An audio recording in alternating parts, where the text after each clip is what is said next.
Hello traders. मैं आपका दोस्त निखिल आप सबका आपके अपने YouTube channel market for life में फिर से एक बार दिल से बहुत बहुत स्वागत करता हूं। तो ट्रेडर्स, आज की डेट है 9th ऑफ जुलाई और आज के इस वीडियो में हम लोग Procter and Gamble Health Limited का फंडामेंटल एंड टेक्निकल एनालिसिस करने वाले हैं। बिकॉज पीजीएचएल का जो स्टॉक है वो काफी इंपॉर्टेंट लेवल्स पर ट्रेड कर रहा है और उसके जो फंडामेंटल्स है वो जानना काफी इंपॉर्टेंट है।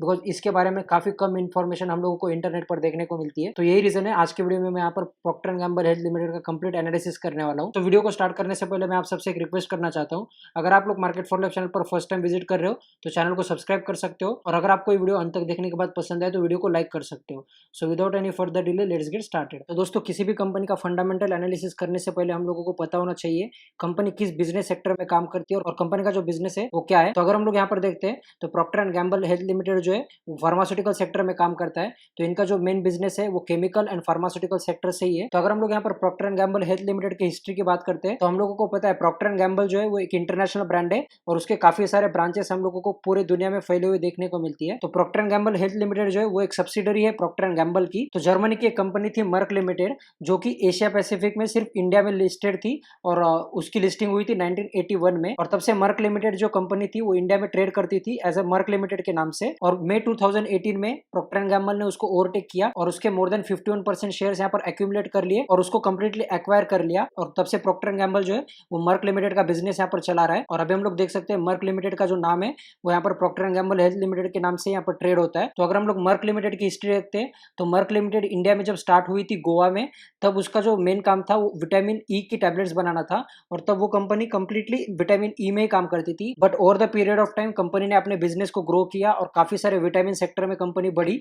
और अभी अगर हम लोग देखते हैं तो Procter and Gamble Health Limited जो है वो विटामिन और मिनरल सेक्टर में काफी ज्यादा काम करती है। बिकॉज अगर आप लोग कहीं पे भी जाते हो और विटामिन ई की टैबलेट मांगते हो तो आप लोगों को इवियन 400 जो है वही टैबलेट मिलेगी। बिकॉज विटामिन सेक्टर में Procter and Gamble Health Limited का काफी ज्यादा मार्केट शेयर इंडिया में हो चुका है और ये कंपनी जो है वो काफी quality products vitamin and mineral sector में देती है। तो यही रीजन है पीजीएचएल की जो ग्रोथ है वो काफी अच्छी तेजी से हो रही है। और अगर हम लोग यहाँ पर कंपनी के प्रोडक्ट्स देखते हैं तो ये जो न्यूरोबियन ब्रांड है जो Procter and Gamble Health Limited के अंडर आता है, इसको हम लोग देख सकते हैं इंडिया का नंबर 1 ब्रांड है जो विटामिन में काम करता है। और इस कंपनी के जो विटामिन बी के टैबलेट्स है वो इंडिया में काफी ज्यादा चलते हैं। और यहाँ पर देख सकते हैं हम लोग न्यूरोबियन का भी यहाँ पर एक अदर वेबसाइट यहाँ पर बना हुआ है और जिस पर आप लोग जाकर विजिट कर सकते हो और देख सकते हो कंपनी के प्रोडक्ट्स किस तरीके से इंडिया में सेल होते हैं। और पीजीएचएल का जो इवियन ब्रांड है वो इंडिया का नंबर 1 ब्रांड है विटामिन ई में। और हम लोगों को पता है मर्क लिमिटेड जो थी वो स्टार्ट हुई थी विटामिन ई क्रिएट करने से और तब से अभी तक कंपनी की जो ग्रोथ हुई है वो स्टार्ट तो कहीं ना कहीं विटामिन ई से ही हुई थी और अभी कंपनी काफी सारे बिजनेसेस में स्प्रेड हो चुकी है। और यहाँ पर भी हम लोग देख सकते हैं कंपनी को मोर देन 40 इयर्स का एक्सपीरियंस है विटामिन ई में। और उसके साथ साथ कंपनी के और कई सारे प्रोडक्ट्स है पर उसमें कंपनी का कंप्लीटली मार्केट शेयर नहीं है। और यहाँ पर हम लोग देख सकते हैं कंपनी का जो पॉलीबियन ब्रांड है उसका भी इंडिया में नंबर 1 बी कॉम्प्लेक्स में मार्केट शेयर है। और लिवियन जो ब्रांड है उसमें कंपनी इंडिया में नंबर 1 है आयन सप्लीमेंट में। तो हम लोग देख सकते हैं कंपनी के प्रोडक्ट्स काफी कम है और जो प्रोडक्ट्स कंपनी बनाती है वो सबसे बेस्ट बनाती है और उसमें कंपनी का इंडिया में सबसे ज्यादा मार्केट शेयर हो जाता है। तो ये कंपनी की ताकत है। बिकॉज काफी सारी कंपनीज मार्केट में होती है जो काफी सारे प्रोडक्ट्स बनाती है और उनके प्रोडक्ट्स रेंज होती है वो काफी ज्यादा बड़ी होती है पर किसी भी प्रोडक्ट में उनका कंप्लीट मार्केट शेयर नहीं होता है। तो पीजीएचएल की यही खास बात है, ये कंपनी काफी कम प्रोडक्ट्स बनाती है पर जो प्रोडक्ट्स बनाती है वो सबसे बेस्ट बनाती है और उसका कंप्लीटली इंडिया में मार्केट शेयर बढ़ जाता है because of the quality products that company delivers. तो दोस्तों, ये जो कंपनी है मुझे फंडामेंटली काफी स्ट्रॉन्ग लगती है और यही रीजन है मैंने आज की इस वीडियो में कंप्लीटली एनालिसिस करने के बारे में यहाँ पर सोचा। तो पीजीएचएल के कंप्लीट एनालिसिस के लिए आप लोग वीडियो को अंत तक देख सकते हो। तो दोस्तों, कंपनी का जो बिजनेस मॉडल है वो तो हम लोगों ने देख लिया पर उसके साथ साथ कंपनी के जो वैल्यूएशंस होते हैं वो भी हम लोगों को देखना काफी इंपॉर्टेंट होता है।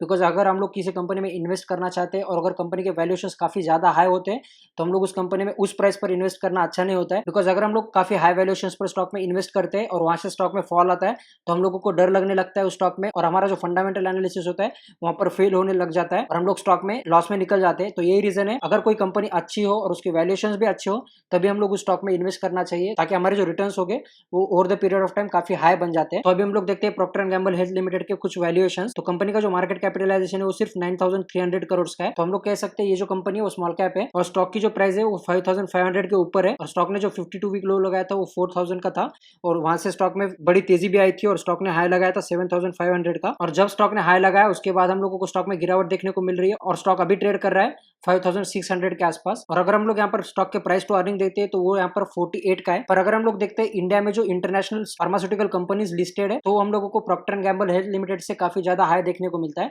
तो वैल्यूएशंस वाइज अगर हम लोग कंपेयर करते हैं तो इसके सेक्टर के पी से ये थोड़ा कम वैल्यूएशंस पर ट्रेड कर रहा है और इसका जो रिटर्न ऑन कैपिटल एम्प्लॉयड है वो 29% का है और इसका जो रिटर्न ऑन इक्विटी है वो 21% का है। तो हम लोग देख सकते हैं दोनों भी जो है वो 20% से ऊपर है। तो हमारे जो फंडामेंटल एनालिसिस का फर्स्ट पॉइंट होता है कंपनी की ग्रोथ अच्छी होनी चाहिए, तो वहां पर इस कंपनी को 1 पॉइंट ऐड हो जाता है और कंपनी को जो डिविडेंड यील्ड है वो सिर्फ 0.74% की है। पर अगर हम लोग पिछले साल देखते हैं तो स्टॉक ने यहाँ पर 230 रुपीज स्पेशल डिविडेंड अनाउंस किया था। यहाँ पर भी हम लोग देख सकते हैं कंपनी का जो ओल्ड नाम था वो मर्क लिमिटेड था और अब यहाँ पर Procter and Gamble Health Limited हो चुका है। और कंपनी का जो बिजनेस है वो फार्मास्यूटिकल्स में, bulk drugs and fine chemicals में भी कंपनी काम करती है और उसके साथ साथ पिगमेंट्स में भी कंपनी का काम चलता है। और यहाँ पर अगर हम लोग चार्ट्स में देखते हैं तो कंपनी का जो अभी करंट शेयर प्राइस है वो हम लोगों को 250 डे ईएमए के नीचे देखने को मिल रहा है। तो अगर आपका गोल लॉन्ग टर्म का है तो आप लोग 200 डीएमए के नीचे अच्छी कंपनीज को थोड़ा थोड़ा अक्यूमुलेट करना स्टार्ट कर सकते हो। तो करंट मार्केट प्राइस पर कंपनी लॉन्ग टर्म के लिए अच्छी देखने को मिल रही है। पर दोस्तों डायरेक्ट प्राइस देखकर हम लोग किसी कंपनी में निवेश नहीं कर सकते, तो उसके लिए आप लोगों को फंडामेंटल एनालिसिस कंप्लीटली पता होना चाहिए। तो इस वीडियो में हम लोग वही कंप्लीट फंडामेंटल एनालिसिस कवर कर रहे हैं। तो अगर हम लोग यहाँ पर पीजीएचएल के प्रोज एंड कॉन्स देखते हैं तो प्रोज में हम लोगों को काफी ज्यादा चीजें देखने को मिल रही है और कॉन्स में जो सिर्फ 2 चीजें है। और अगर हम लोग यहाँ पर नेगेटिव चीज पहले देख लेते हैं तो कंपनी का जो बुक वैल्यू है उससे स्टॉक काफी हाई वैल्यूएशन पर ट्रेड कर रहा है, बिकॉज पीजीएचएल की जो बुक वैल्यू है वो सिर्फ 350 के आसपास है और स्टॉक की जो प्राइस है वो 5500 के आसपास ट्रेड कर रही है। और पीजीएचएल का जो सेल्स ग्रोथ था वो पिछले 5 साल में थोड़ा कम हुआ है और जो कि सिर्फ 9.34% का है। तो यहाँ पर कंपनी काफी ज्यादा अच्छा नहीं परफॉर्म कर रही है। पर अगर हम लोग यहाँ पर देखते हैं तो प्रॉफिट ग्रोथ जो 42% की पिछले 5 साल में हुई है और उसके साथ साथ 3 साल का जो रिटर्न ऑन इक्विटी है वो 38% से भी ऊपर है। और उसके साथ साथ जो कंपनी ने डिविडेंड दिया है वो 87% से ऊपर कंपनी यहाँ पर डिविडेंड अपने शेयर होल्डर्स में शेयर करती है। तो शेयर होल्डर्स के लिए काफी अच्छी बात है। और जो डेटर्स डे होता है वो भी यहाँ पर कम हुआ है, वो 39 से घटकर 25 डेज हो चुका है। तो जब डेटर्स डे घटते हैं तो कंपनी को काफी ज्यादा कैश यूज करने के लिए जल्दी जल्दी मिल जाती है।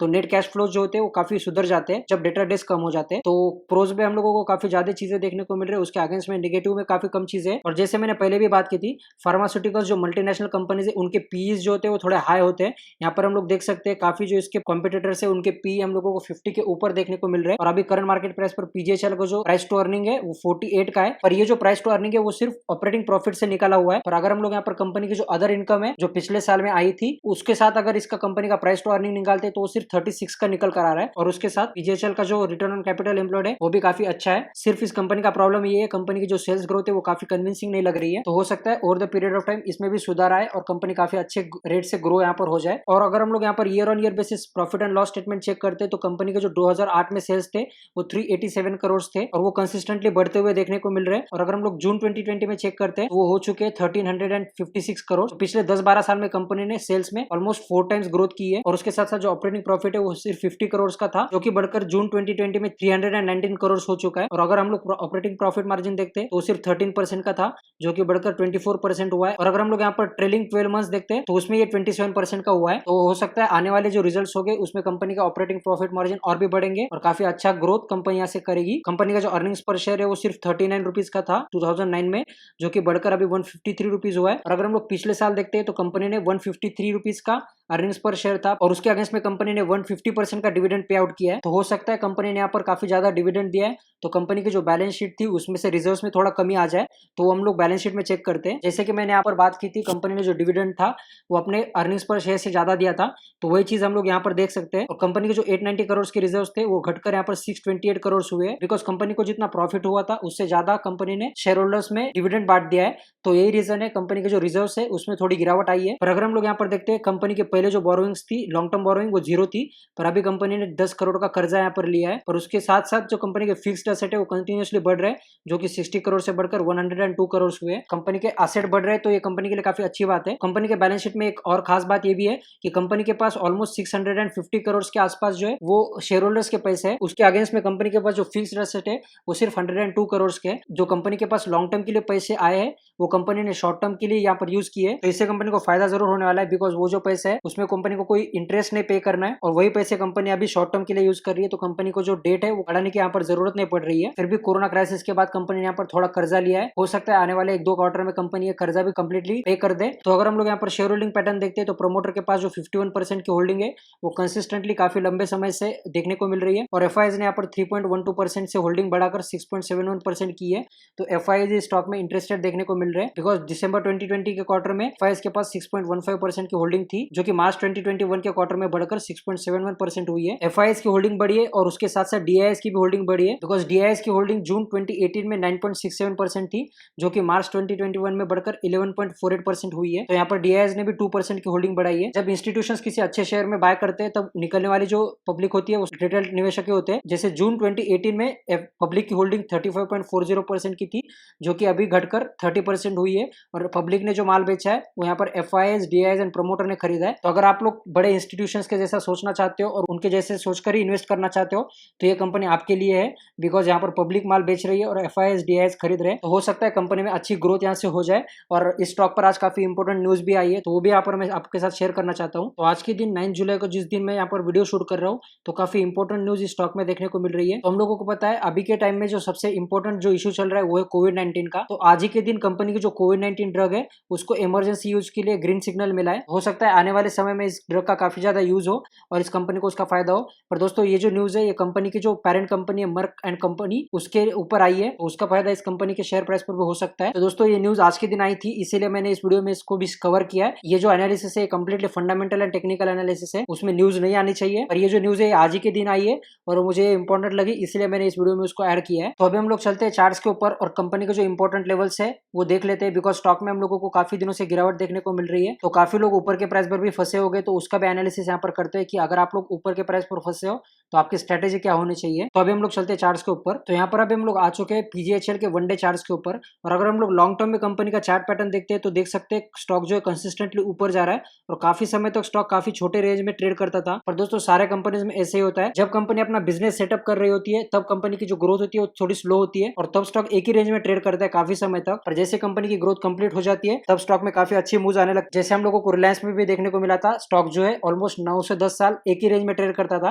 पर जैसे जियो की कोई अच्छी न्यूज स्टॉक में आ गई तब से स्टॉक रॉकेट बन चुका है। Similar thing Procter and Gamble Health Limited भी हुआ था, स्टॉक काफी समय तक एक ही रेंज में ट्रेड करता था और जैसे ही कंपनी की ग्रोथ स्टार्ट हो गई तब स्टॉक ने काफी बड़ी रैली यहाँ पर दी है। यहाँ पर हम लोग देख सकते हैं किसी भी प्राइस पर अगर आप लोगों ने बाय किया है तो उसके बाद आपको इसमें कोई घाटा नहीं हुआ है। तो सिर्फ अगर हम लोग यहाँ पर देखते हैं तो रिसेंटली स्टॉक ने जो हाई लगाया था 7500 का, तब अगर आप लोगों ने यहाँ पर इसमें बाइंग की है तो अभी आप लोग लॉस में हो।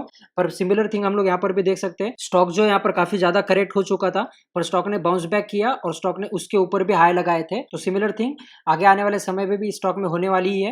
तो आप लोगों को कोई डरने की बात नहीं है अगर आप लोग किसी प्राइस पर फंसे हो, सिर्फ उसमें एक स्ट्रैटेजी होनी चाहिए। अगर आप लोग काफी ऊपर के प्राइस पर फंसे हो तो आप लोगों ने यहाँ पर नीचे थोड़ी क्वांटिटी ऐड करनी चाहिए ताकि आपका जो एवरेज होगा वो थोड़ा कम हो जाएगा और उसके बाद जब स्टॉक में रैली आएगी तब आपको उसका फायदा मिलेगा। बिकॉज हो सकता है अगर आप लोग इस प्राइस पर फंसे हो और अगर आप लोगों ने यहाँ पर कोई क्वांटिटी ऐड नहीं की और जब तक स्टॉक यहाँ पर नहीं आता है तब तक आप लोग लॉस में ही हो और अगर स्टॉक यहाँ पर आकर फिर से रेजिस्टेंस लेता है तो आप लोगों को कोई प्रॉफिट तो नहीं होने वाला है। तो ऐसा नहीं होने वाला है कि स्टॉक इसी प्राइस पर आकर रेजिस्टेंस लेगा और वहां से फिर से गिरावट होगी।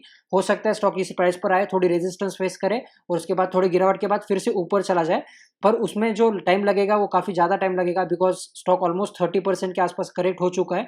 तो अगर यहाँ से स्टॉक को 30% की मूव देनी है तो उसको टाइम तो लगेगा बिकॉज ये जो मूव है 1-2 दिन में तो नहीं आने वाली है। तो आपका अगर ऊपर के प्राइस पर फंसे हो तो आप लोग यहाँ थोड़ी क्वांटिटी ऐड करके एवरेज कर सकते हो बिकॉज जिस लेवल पर स्टॉक ट्रेड कर रहा है यहाँ पर मैं एक रेक्टेंगल ड्रॉ करता हूँ। तो ये जो रीजन था पहले एज ए रेजिस्टेंस काम करता था, तो हो सकता है आने वाले समय में यही रीजन एज ए सपोर्ट काम करे। तो अगर हम लोग चार्ट को थोड़ा जूम करते हैं तो यहाँ पर और भी इंपॉर्टेंट लेवल्स है। तो यहाँ पर अगर हम लोग देखते हैं तो कंपनी ने यहाँ पर एकदम थोड़ा गैप फॉर्म किया था, तो हो सकता है अगर स्टॉक में थोड़ी गिरावट आती है तो कंपनी इस गैप को फिल करे और यहाँ पर 5350 के आसपास सपोर्ट ले। तो अगर आप लोगों ने इसमें कोई पोजीशन बनाई हो तो आप लोग इस गैप के नीचे यहाँ पर 5330 के आसपास स्टॉप लॉस लगा सकते हो और इसमें कंटिन्यू कर सकते हो। और अगर वहां से कोई बाउंस बैक आता है तो आप लोग उसमें क्वांटिटी ऐड करने के बारे में सोच सकते हो अगर आपका गोल शॉर्ट टर्म का है। और लॉन्ग टर्म का गोल है तो आपको कोई डरने की बात ही नहीं है इस कंपनी में बिकॉज इसके फंडामेंटल्स जो है वो काफी अच्छे लग रहे हैं और कंपनी के जो प्रोडक्ट्स है उसमें उसका काफी अच्छा मार्केट शेयर है। पर दोस्तों इसमें कोई भी पोजीशन लेने से पहले आप लोगों को एक इंपॉर्टेंट चीज ध्यान में रखनी होगी बिकॉज इस स्टॉक का जो वॉल्यूम होता है वो काफी कम होता है। तो अगर आप लोग इसमें काफी बड़ी क्वांटिटी लेकर रखते हो और अगर आपको कोई वो स्टॉक बेचना है तो इसमें वॉल्यूम्स काफी कम होते हैं, हो सकता है आपकी जो क्वांटिटी होगी वो पूरी बेची ना जाए एक ही दिन में, तो आप लोगों को इसमें काफी बड़ी क्वांटिटी ऐड नहीं करनी है। तो आप लोग इसमें 5-10 शेयर एक्यूमुलेट कर सकते हो, पर इसमें आप लोगों को काफी बड़ी क्वांटिटी नहीं ऐड करनी है। अगर आप लोग इसमें हजार क्वांटिटी ऐड कर रहे हो तो वो आपके लिए थोड़ा धोखा हो सकता है, बिकॉज इसमें वॉल्यूम्स उतने ज्यादा नहीं होते हैं। और अगर इस रीजन में स्टॉक सपोर्ट लेता है तो ये जो यहाँ पर गैप क्रिएट हुआ है ये सबसे पहले फील हो जाएगा। तो शॉर्ट टर्म के लिए हमारे जो फर्स्ट टारगेट हो गए वो हो गए 6265 के आसपास, और वहां से अगर स्टॉक उसके ऊपर जाता है तो जो सेकंड टारगेट हो गया वो 6500 के आसपास हो गए। और अगर आप लोग इसमें 1-2 साल तक कंटिन्यू कर सकते हो तो आपका जो मिनिमम टारगेट होगा वो 7500 का होगा। अगर आप लोग 1-2 साल तक होल्ड कर रहे हो तो आराम से स्टॉक इसके ऊपर भी निकल जाएगा, तब आप लोगों को 8200 के आसपास के भी लेवल आ सकते हैं। तो आप लोग इसमें थोड़ी थोड़ी क्वांटिटी नीचे वाले प्राइस पर ऐड कर सकते हो, बिकॉज जब स्टॉक इस तरीके से गिरता है तब लोग बाय नहीं करते, तब उनको डर लगने लगता है कहीं ये स्टॉक और भी नीचे ना आ जाए। पर जब स्टॉक ऊपर जाने लगता है तब सब लोग बाय करते हैं और फंस जाते हैं, और फिर आकर पूछते हैं कि अभी हम लोगों को क्या करना चाहिए, बिकॉज हम लोग ऊपर के प्राइस पर फंस चुके हैं। तो जब कोई अच्छी कंपनी नीचे के प्राइस पर मिलती है तब आप लोगों को डरना नहीं है और उसको एक्यूमुलेट करना स्टार्ट करना है। तो दोस्तों ये तो कंप्लीटली मेरा व्यू है, आपके व्यू अलग हो सकते हैं, आपको ये कंपनी भी पसंद नहीं आ सकती है, और अगर आपको इस कंपनी के फंडामेंटल्स एंड बिजनेस पसंद नहीं आता है तो आप लोगों को इसमें कोई इन्वेस्टमेंट भी नहीं करनी है। तो इस वीडियो में मेरी कोई डायरेक्ट एडवाइस नहीं है आप लोग जाकर इस स्टॉक में इन्वेस्ट करो, ये तो सिर्फ मैंने कंपनी का फंडामेंटल एनालिसिस यहाँ पर आपके साथ शेयर किया है। तो अगर आपको एनालिसिस पसंद आया तो आप लोग वीडियो को लाइक कर सकते हो, और इसी तरह के fundamental and technical analysis videos future में देखने के लिए मार्केट फॉर लाइफ चैनल को सब्सक्राइब कर सकते हो। सो थैंक यू एंड जय हिंद।